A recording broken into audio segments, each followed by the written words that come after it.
Bine v-am găsit, bine v-am regăsit, dragilor din Zodia Leu, oriunde v-ați afla.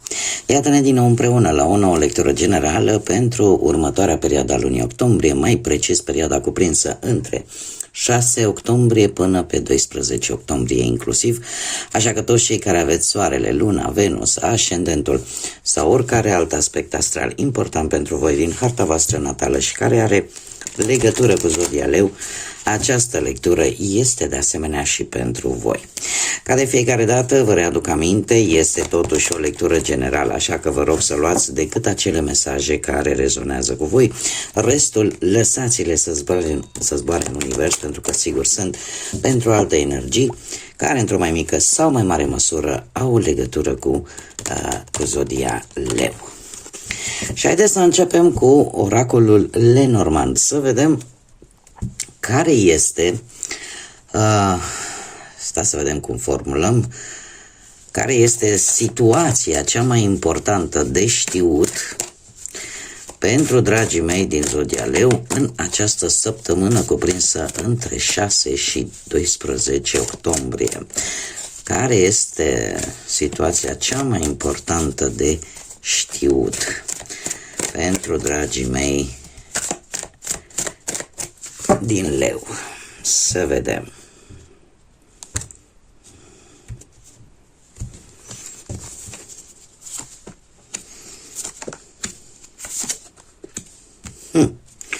Nu e rău deloc.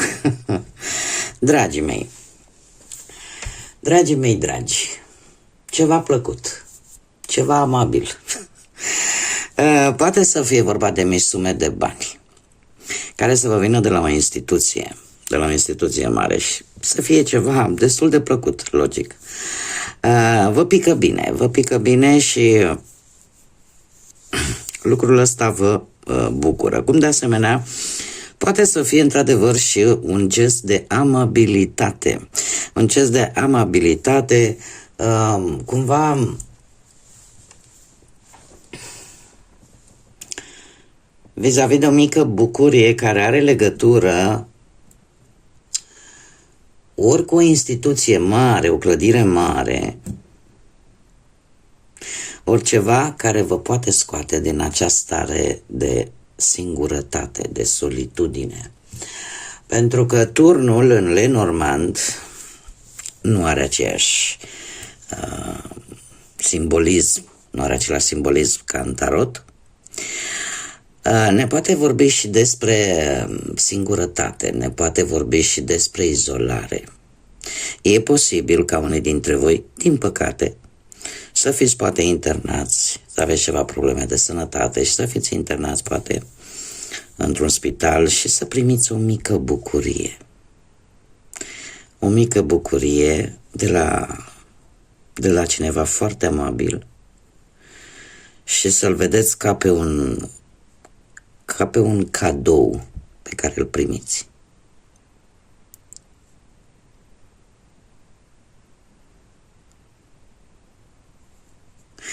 Este foarte, nu știu, e o senzație foarte liniștitoare. E ceva aici care vă va aduce o liniște. E ceva aici care vă va aduce o stare de bine.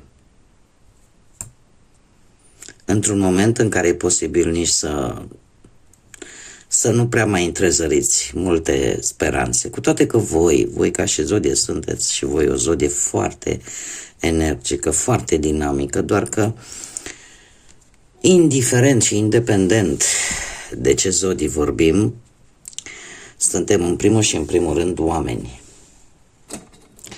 Suntem oameni făcuți din carne și oase și avem un suflet care se pare că are nevoie de această amabilitate, de această bucurie în această săptămână.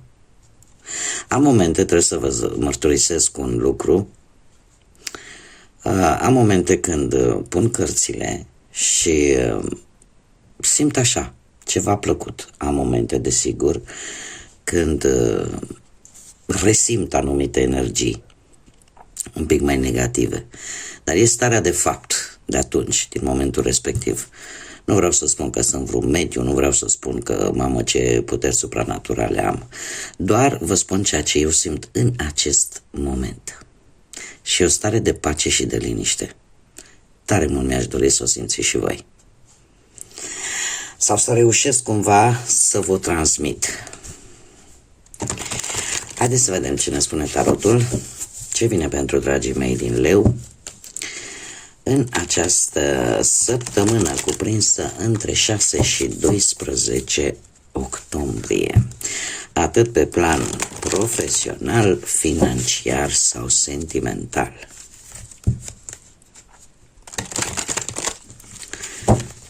Haideți să vedem.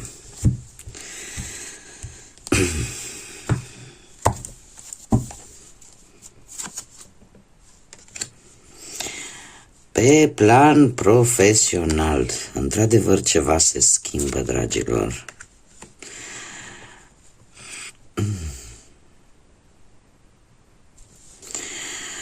Este foarte ciudat, ceva s-a schimbat brusc pe plan profesional. Nu știu dacă aveți ceva probleme de sănătate, voi știți, cei care mă urmăriți de destul de multă vreme, eu nu fac lecturi pentru sănătate. Pentru că din punctul meu de vedere este ceva strict personal și sunt alte energii care ar trebui să se ocupe de acest lucru, niște energii care depun un jurământ, acela lui Hipocrate.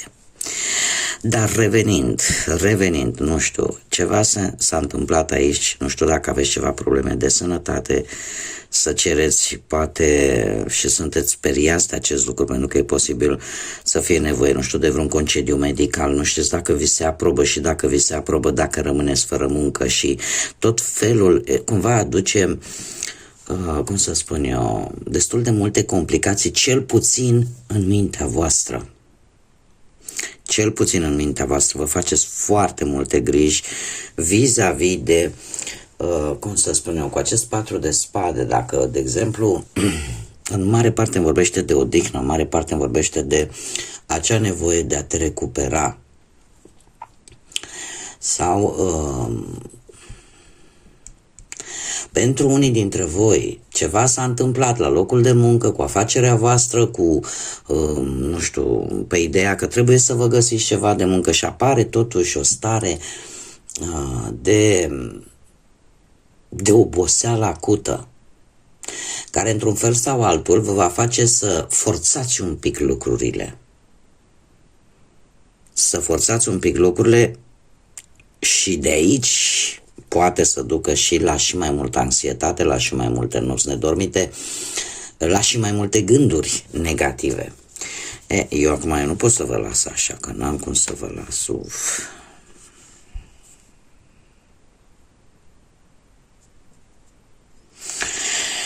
Hei.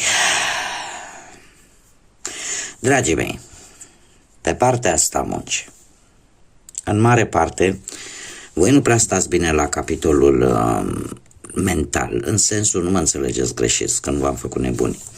În ce sens? Sunteți foarte anxioși, sunteți foarte nervoși, foarte preocupați, există o preocupare aici extremă, care vă poate cauza și mai ales și cu acest 5 de spade, trebuie să vă spun că poate crea chiar și conflicte, poate chiar crea tensiuni. Și asta pe nedrept. Pentru că, din câte văd eu aici, voi faceți tot ce ține de voi, că e la locul de muncă, că sunteți voi, nu știu, combinați cu altcineva, aveți o afacere în combinație sau că este propria voastră afacere. Voi faceți tot ceea ce ține de voi până în punctul în care simțiți că nu mai puteți. Dar parcă nu e de ajuns. Și starea voastră de spirit, starea asta negativă, într-un fel sau altul, în afară că vă afectează pe voi, poate afecta și comunicarea cu ceilalți. Acum, le veți lua poate personal, toate aceste atacuri, toate aceste tensiuni, le veți lua poate la nivel personal, ceea ce nu este cazul.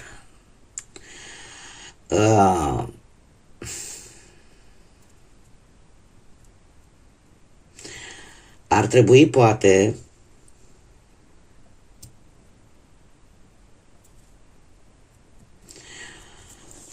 în luna asta lui octombrie, când, cel puțin din punct de vedere astrologic, voi veți avea parte de destul de multe provocări. De destul de multe provocări, cum este și acest 5 de spade, care, nu știu, e posibil să apară anumite tensiuni și chiar, a spune, și un pic de agresivitate, poate din partea unor persoane. Bine ar fi să nu vă lăsați angrenați în aceste tensiuni, în aceste conflicte, pentru că, într-adevăr, ele sunt pe nedrept în ceea ce vă privește. Și poate aduce foarte multe dezacorduri, vă poate face viața grea, cel puțin în săptămâna următoare. Acum trebuie să vă spun un lucru, odată cu 6 octombrie avem un Mercur care intră în Scorpion. Și, cum bine știm, planul ăsta al comunicării pe care îl reprezintă Mercur, intrat în Scorpion, este deja nu mai loc de comunicări de-astea artificiale.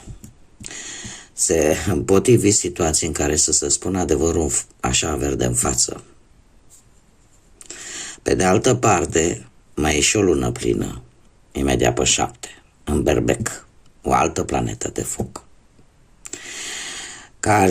în care vine această dorință de a face ceva nou, dar în același timp vine cu energia Berbecului, dragilor, care este la fel de plină de foc ca și voi.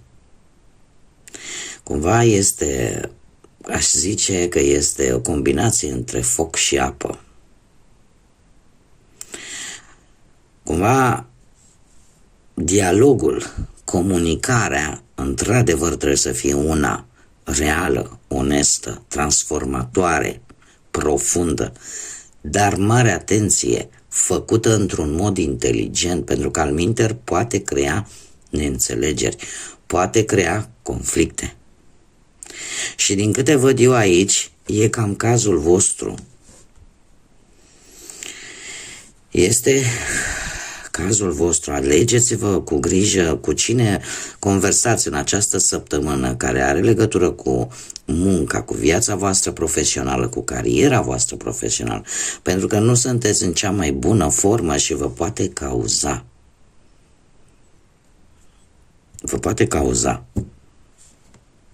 Eu nu știu dacă am avut vreodată la voi să-mi fie apărut vreodată atât de multe spade. Nu, cel puțin ori fi fost, dar parcă așa multe. Mare grijă în această perioadă, încercați și vă menajați, încercați pe cât posibil să le luați prin eliminare, cea mai bună variantă. Când ești deja supra-solicitat și supraîncărcat de tot felul de probleme, încearcă-ți cumva să le iei prin eliminare, așa una câte una, ca să le dai de cap, dar nici să nu te copleșească. Pentru că o minte clară, Tatăl meu Dumnezeu să-l odihnească, avea o vorbă, a spus-o de când eram mici, povestea lui Ion. Așa era o poveste din bătrân. Deci ce, domne, supărarea de seara, las-o pentru dimineața. Pentru că dimineața e să vezi că o vezi cu alți ochi. Asta vă spun și eu vouă, pentru cine vrea să ia în calcul această povață din bătrâni. Haideți să vedem pe partea bănuților. Dragilor, voi pe partea bănuților am văzut încă de la început. Nu stați rău. Chiar nu stați rău și uite, chiar voi puteți să fiți aici cu această regină de bute. Sunteți, cum să spun eu, orică ați investit voi în ceva, și așteptați ca rezultatul deja să înceapă să se vadă, trebuie să vă zic că va fi unul destul de lent, depinde de ce ați investit. Ori există și o tendință, nu știu, aveți voi ceva de celebrat și aveți tendința asta să faceți niște cumpărături. Că e pentru una, că e pentru un cadou, că e hai să o pregătim, hai să o aranjăm. Da, aveți această tendință de, nu știu, de a cheltui pe ceva important, pe un eveniment care poate avea loc în această perioadă. Aici aș zice că trebuie să fiți un pic mai atenți. Un pic mai atenți, mai ales pentru că avem și un opt de monede care ne vorbește de asemenea de o atenție un pic mai mărită așa. Acum, este adevărat că în această perioadă e posibil să rezolvați ceva relaționat cu banii, o anumită problemă, o anumită situație. Nu cred că este ceva, cel puțin nu percep până acum să fie ceva extraordinar de grav, dar într-un fel sau altul vine o ușoară creștere economică și voi chiar puteți să și celebrați, aș zice, un anumit rezultat pozitiv, o anumită sumă de bani pe care o primiți în urma muncii voastre. Acum poate să fie și salariu, de ce să vă zic, sau poate ceva care să se mai pună un pic la salariu, sau poate niște ore care s-au recuperat și uite, ți-au venit banii, îți vor veni banii acum.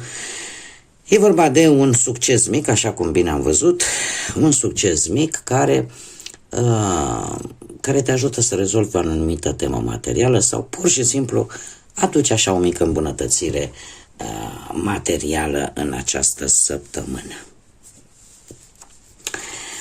Haideți să vedem pe plan sentimental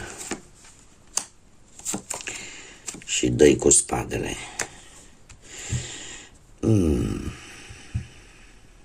Dragii mei, nu știu dacă voi sunteți implicați într-un proces deja, cei care, cel puțin, cred că din punct de vedere legal mai sunteți o pereche.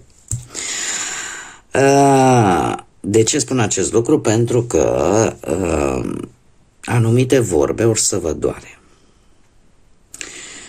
Anumite vorbe, anumite mărturisiri, dacă vorbim de un proces, pentru că avem justiția, nu știu dacă zodia Balanță are sau nu vreo legătură, sau alte zodii de aer, Gemeni sau Vărsător. Ce vreau eu să spun că nedreptatea doare.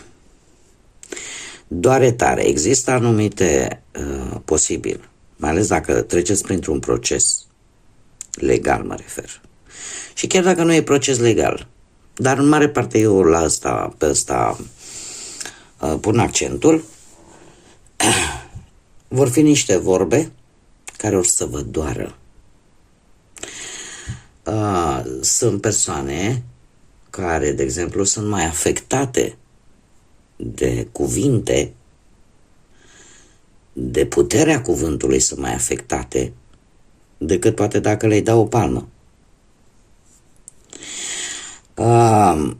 Acest paj de spade mie îmi spune că este o persoană posibil foarte obositoare care să dezvăluie anumite secrete care le știe de la voi, dar să o facă împotriva ta. Și asta vă va face să regretați, nu că mult, foarte mult.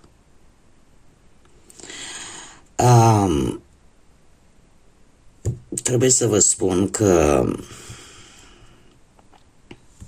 acest 10 de spade îmi confirmă faptul că veți fi foarte decepționați, nu v-ați fi așteptat la acest lucru.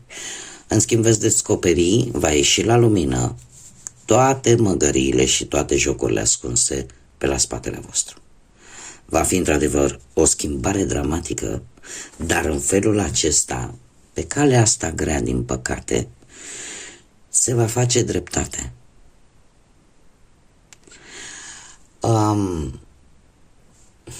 Justiția aici ne vorbește de justiția noastră terenală, dar în același timp ne vorbește și de justiția astrală, divină. Este, eu aș spune că toate aceste lucruri care vor ieși la lumină și într-o manieră, să știți, într-o manieră, eu aș spune, destul de rapidă,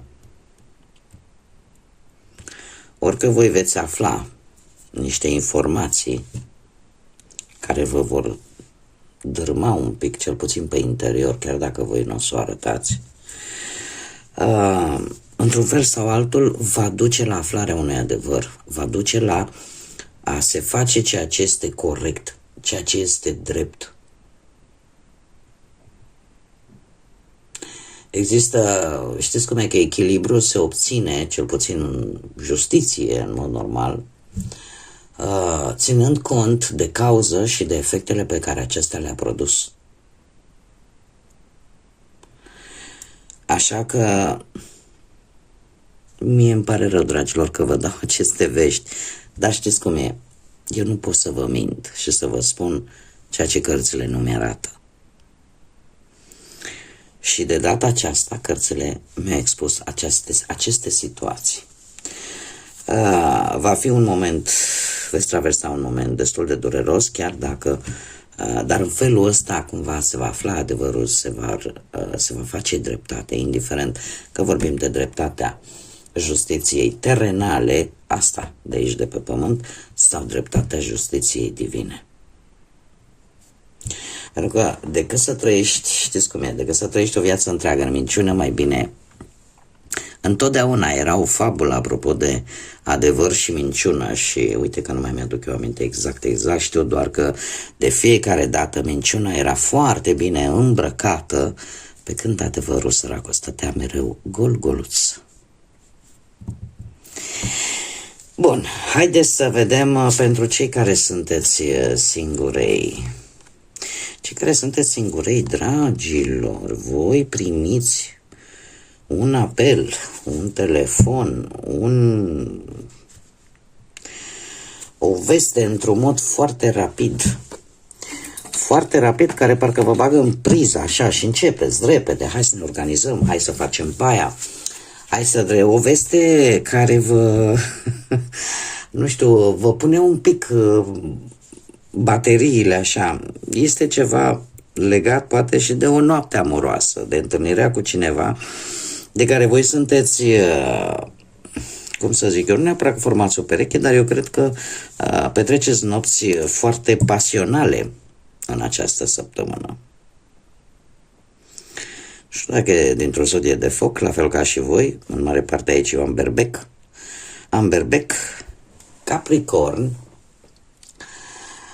dar este ceva care parcă vă transformă, pur și simplu. Vă transformă. Este posibil să fie cineva ori mai în vârstă decât voi, oricare de obicei, iar o gândire destul de, cum să spun eu, gândirea e un pic mai matură față de anii care îi are. Este într-adevăr o atracție între voi și această energie.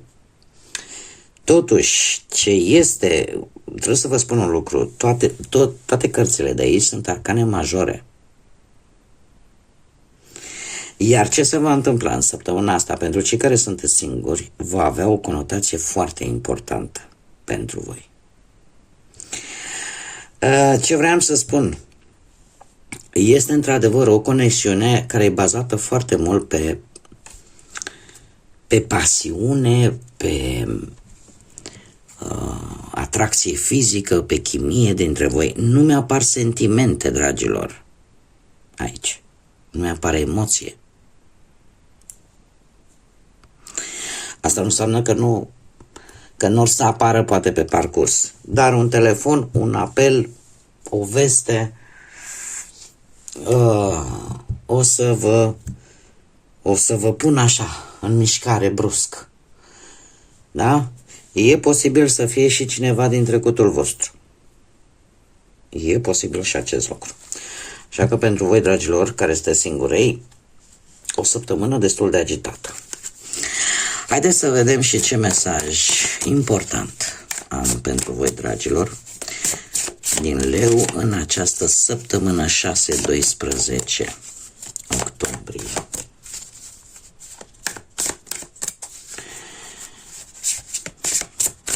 Haideți să vedem un mesaj important care trebuie să ajungă la dragii mei din Leu, te rog.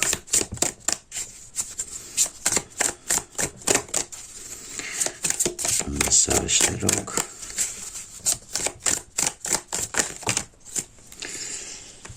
Sunt foarte multe. Dar știți ce? Ia, haide să le lăsăm. Că prea mi-au ieșit cărțile cum mi-au ieșit. Și dacă au ieșit așa grup, le-am tot amestecat, au ieșit grup. Hai să vedem. Și avem aici compasiune. Cultivă-ți compasiunea în inima ta. Înțelege și empatizează cu ceilalți. De fapt și de drept este un îndemn, în primul și în primul rând, de a fi voi mai compasivi cu voi înși vă în primul rând. Și după ce ați înțeles cum trebuie să aveți grijă de voi, de interiorul vostru, de acel copil din interiorul vostru, puteți să empatizați și cu ceilalți. Un alt mesaj, ai grijă de tine. Prioritizează-ți, prioritizează-te pe tine și ceea ce ție îți face bine, hrănește-te pe tine însuți. Deci, mai mult sau mai puțin, sunt cam la fel. Reflexionează și spune așa, ia timp să te gândești un pic mai mult la călătoria ta. Și asta pentru că în felul ăsta vei înțelege, vei vedea cu multă claritate, de fapt, care este scopul tău în această viață, care este drumul tău, unde trebuie tu să ajungi. Da, deci cumva, nu știu, probabil că ar trebui să faci o mică introspecție în toate experiențele pe care le-ai trăit până în prezent, în așa fel încât să-ți dai seama de fapt ce se repetă și ce nu. Pentru că de obicei, de-a lungul timpului, lucrurile care se tot repetă, situațiile care se tot repetă și în mare parte cele negative, sunt niște semne. Sunt niște semne că acolo se face aceeași greșeală și de care va trebui să țineți cont. Și mai avem un mesaj, unitate, și spune așa, îmbrățișează unitatea și conexiunea cu ceilalți, pentru că împreună sunteți mai puternici. Este de fapt ideea de a nu mai sta izolat, de a nu mai fi divizat sau în conflict cu persoane cu care poate ați avut legături profunde, cu care poate v-ați ajutat de-a lungul timpului. Acum, dragii mei, voi, ca și zodie, în momentul în care nu vă simțiți iubiți, în momentul în care vă simțiți înșelați, în momentul în care ceva se întâmplă, atunci ori deveniți egocentriști și nu vă mai pasă de ceilalți, ori vă transformați în, cum să spun, cel puțin pentru o perioadă de timp, nu o faceți pe perioade lungi, dar cel puțin pe o perioadă de timp, acest leu maestuos se transformă în acea pisicuță de multe ori lipsită de apărare. E adevărat, nu pe termen lung, dar acum cam astea ar fi variantele, ca să spun așa, în ceea ce privește această zodie a voastră. Cam toate mesajele care mi-au apărut acum la finalul lecturii sunt mesaje care în primul și în primul rând vorbesc despre voi, despre grija față de voi înși vă. Voi nu puteți să vă îngrijiți în primul și în primul rând de alții dacă nu vă îngrijiți în primul rând de voi. Totul pleacă de la noi. Da? Plus de asta, încercați să vedeți exact ce lucruri se repetă în viața voastră, pentru că acele lucruri, acolo trebuie voi să acționați, acolo voi trebuie să schimbați ceva. Acele lucruri nu se repetă degeaba, sunt semnale care vă arată că acolo trebuie schimbat ceva. ori modalitatea de gândire, ori modalitatea de comunicare. Ceva trebuie schimbat. Și nu dați deoparte persoanele care au fost lângă voi atunci când voi ați avut nevoie, pentru că această unitate, această conexiune te face mai puternic, îți poate da viață, îți dă puterea să redevii acel leu maestuos și plin de energie. Bun, dragii mei, cam atât am avut pentru voi. Eu vă mulțumesc pentru atenție. Ca de obicei vă mulțumesc, sunteți nu că minunați, sunteți fabuloși. Am cea mai mare cotă de la voi, dragilor, din leu, în ceea ce privește like-urile, vizualizările, mesajele, deci sunteți fabuloși și eu vă mulțumesc din suflet pentru toate aceste gesturi care sunt legate de like-uri, de comentarii, de distribuiri. Faptul că vă abonați, toate aceste lucruri pentru cei care nu știu, sunt gratuite, dragilor, nu costă absolut nimic. Vă plac lecturile mele, considerați că poate vă ajută cu ceva sau pur și simplu sunteți doritori să mai vedeți lecturi de acest gen și modul în care eu o fac, abonați-vă, este gratuit, activați și clopoțelul și în felul ăsta sunteți avizați, sunteți notificați atunci când eu fac publicații noi. Eu oricum vă mulțumesc tuturor pentru absolut tot, vă mulțumesc pentru că existați și sunteți aici alături de mine. Iar această săptămână nu o luați ca pe ceva negativ, în mare parte luați-o ca pe o lecție de viață din care voi trebuie să învățați ceva important. Din partea mea, multă energie pozitivă. Nu vă pierdeți și continuați să mergeți înainte, pentru că cel care nu cedează în fața luptei, în fața războiului, deja a câștigat ceva. Până data viitoare, când ne vom reîntâlni la o nouă lectură, eu vă doresc tot binele din lume. Tot binele din lume, multă energie pozitivă și, desigur, să fiți iubiți, dragilor.